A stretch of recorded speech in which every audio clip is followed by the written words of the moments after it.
آپ کے ساتھ یہ میرا پہلا انٹرویو ہے جب آپ کو گرفتار کیا گیا تھا. اس کے بعد کافی مشکلیں تحریک انصاف والوں نے پہلے بھی سہی ہیں، لیکن آپ پر بھی یہ مشکلیں کافی زیادہ ٹوٹ چکی ہوئی ہیں.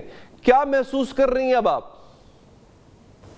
Thank you Ali, thank you for inviting me. 51 FIR ہے میرے اوپر، اور اس دن کا مجھے یہ بھی نہیں پتا کیونکہ میں نے تو ساری FIR میں اپنی ضمانت کرا لی تھی. اس دن انہوں نے میرے اوپر بعد میں 16 MPO ڈالا کہ میں یعنی شہر کے اندر جو ہے وہ کوئی ماحول کو خراب کر رہی ہوں، میں کوئی قانون کو ہاتھ میں لے رہی ہوں. اور آپ سوچیں میں کمرے میں بیٹھ کے قانون کو ہاتھ میں لے رہی تھی، تو انہوں نے کوئی 16 MPO میرے اوپر DC کے آرڈر کے ذریعے لگایا، جس کا میں وارنٹ بار بار ان سے مانگ رہی تھی.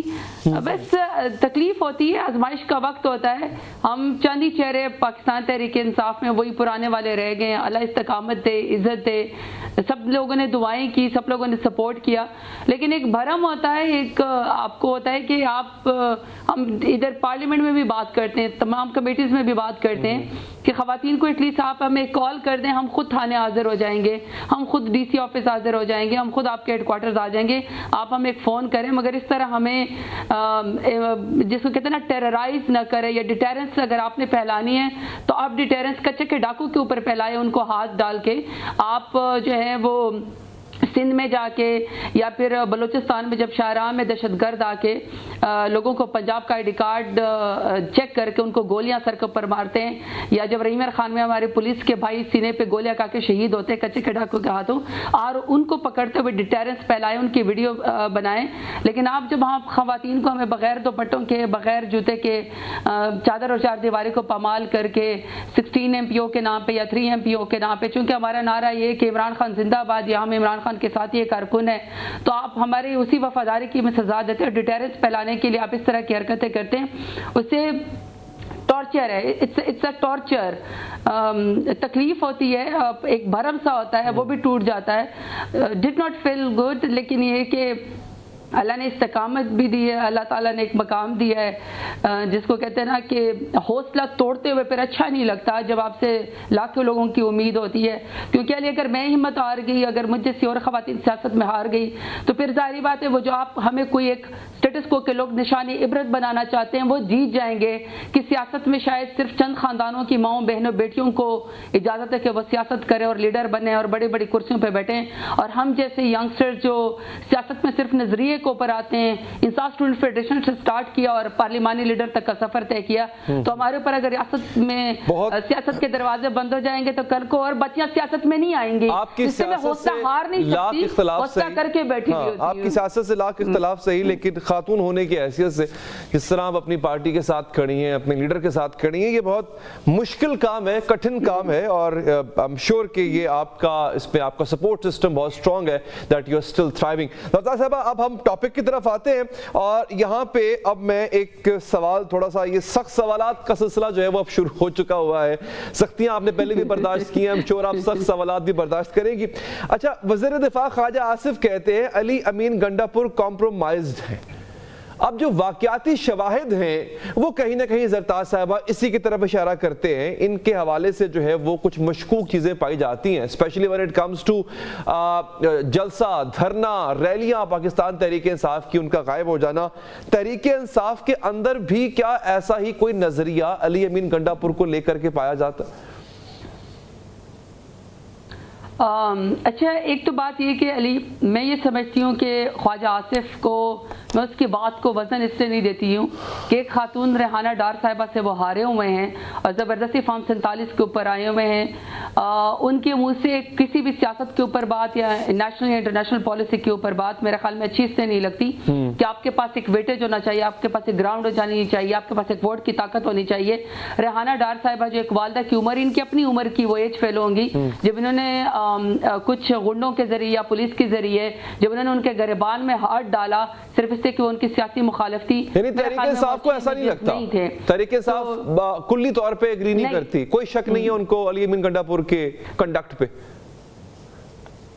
میں دوسری بات میں اب یہی آنے والی ہوں. دیکھیں جہاں تک اور خواجہ آصف صاحب کو چاہیے کہ اپنی پارٹی کی طرف دیکھیں کہ ان کی اپنی پارٹی کتنی کمپرومائز ہے. اس وقت لاہور میں سانس نہیں آ رہا, لاہور سے لے کر ڈیرہ غازی خان تک, ڈیرہ غازی خان سے لے کر پورا موٹر وے پہ اس وقت ایکسیڈنٹس ہو رہے ہیں, اسموک کی وجہ سے ہو رہے ہیں. آپ ذرا گنڈا پور صاحب کے حوالے سے کلیئر کر دینا زرتاز صاحبہ, چونکہ وقت کا میں سوالات بہت زیادہ ہیں. یہی میں بات کر رہی ہوں جی جی, میں یہی بات کر رہی ہوں کہ اس وقت انبریدیبل ہے, اس کو چھوڑ کے اپنی پرفارمنس, یہ جنیوا جا کے سانس لے رہے ہیں, پرفضا مقام میں پھر رہے ہیں, تو وہاں پہ ان کو چاہیے کہ اپنی پارٹی کی طرف دیکھیں کہ وہ کتنی کمپرومائز ہیں.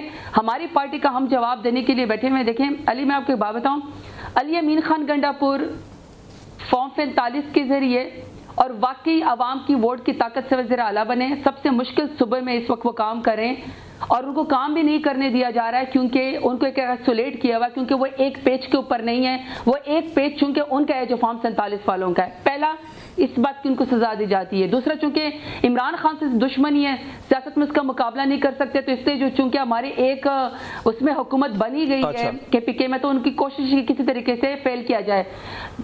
پاکستان تحریک انصاف کے لیڈر, میرے لیڈر عمران خان, میرے کارکنان, میری پارٹی کی خواتین, میری پارٹی کے ایم این ایز, میرے پارٹی کے ایم پیز اور انکلوڈنگ چیف منسٹر علی امین گنڈا پور, یقین کریں علی کہ جتنا جبر ظلم ہم برداشت کر رہے ہیں اور اپنی پارٹی میں لائلٹی کے ساتھ کام کر رہے ہیں, جتنا ہم کنوکشن کے ساتھ کام کر رہے ہیں, حالانکہ ہر تکلیف آزمائش میں ہمیں ڈالا جاتا ہے, ہم اپنی کیپیسٹی اور ول پاور سے اس لیے بڑھ کے کام کرتے ہیں کیونکہ ہماری کنوکشن ہے کہ عمران خان اس ملک کو کرائسس میں اس حصے پہ آتا ہوں زرتاز صاحبہ, اس حصے کے لیے پورا اعتماد ہے, ہمیں اعتماد ہے. چلیں یہ آپ خالی ایک جملہ بھی یہ کہہ دیتی تو یہ بھی کافی تک ہمیں علی امین گنڈا پور پہ اعتماد ہے. اب ہم آتے ہیں ثوابی جلسے پہ. اچھا, آپ نے جلسہ کیا اپنے ہوم گراؤنڈ پہ, یہ ایسے ہی ہے زرتاز صاحبہ جیسے جنگل میں مور ناچا کس نے دیکھا؟ کے پی کے میں جلسہ کر کے آپ کو ایسا کیوں لگ رہا ہے کہ وفاق کی ٹانگیں کانپ جائیں گی, وفاق جو ہے وہ لرز اٹھے گا؟ آپ کے رہنماؤں نے تقاریر بھی کی ہیں, اپنے ہی گھر میں آپ جلسہ کر کے کس پہ دباؤ ڈالنا چاہ رہی ہیں زرتاز صاحب؟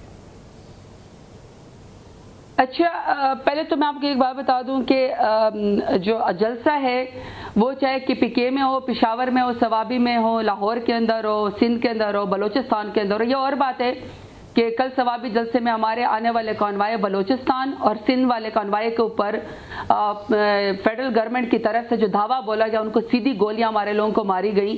اور کل واپسی پہ ثوابی جلسہ پہ کے اوپر یہاں اٹک کے پل کے پاس پورا کا پورا ایک رینجرز کو تعینات کیا گیا کہ تاکہ واپسی پہ لوگوں کو پکڑ دکڑ کی جا سکے.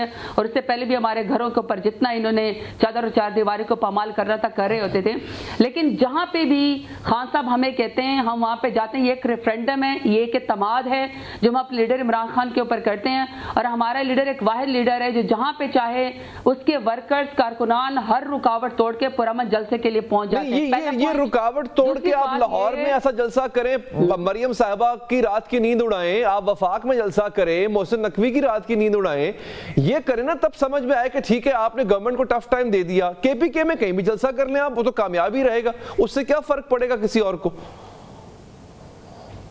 نہیں, اگلی بات میں آپ کو یہ کہنا چاہتی ہوں, جب آپ ریفرینڈم کرتے ہیں نا اپنے ورکرز کی موبلائزیشن کے لیے, ہمارے اور عوام کے بیچ میں جس طرح عوام اور پاکستان کی حکومت کے بیچ میں, اسٹیٹ کے بیچ میں آئین کا ٹکڑا ہے, اسی طریقے سے پاکستان تحریک انصاف کے کارکنان کے بیچ میں اور لیڈرشپ کے بیچ میں عمران خان ہے جو انڈسپیوٹڈ ہے, جس کے اوپر ہم اعتماد کرتے ہیں. اور ہم سمجھتے ہیں کہ ہماری پارٹی میں سارا ووٹ بینک عمران خان کا ہے اور پاکستان کو کرائسس میں سے وہ نکال سکتے, تو یہ ہم ریفرینڈم کرتے ہیں. دوسرا, آپ نے کہا کہ ہم کیوں نہیں پنجاب میں ہم لوگوں نے لاہور کی جلسے کی اجازت مانگی, ہمیں کونا میں جا کے 1.5 گھنٹے کے اس کے اوپر ایک نوٹس کے اوپر جبر اور ظلم کے باوجود ہمیں کونا میں جا کے وہ میلوں دور جا کے جو لاہور کے لوگوں کو خود نہیں پتا تھا ہمیں وہ جگہ دی گئی, ہم نے اس کو بھی بھر دیا.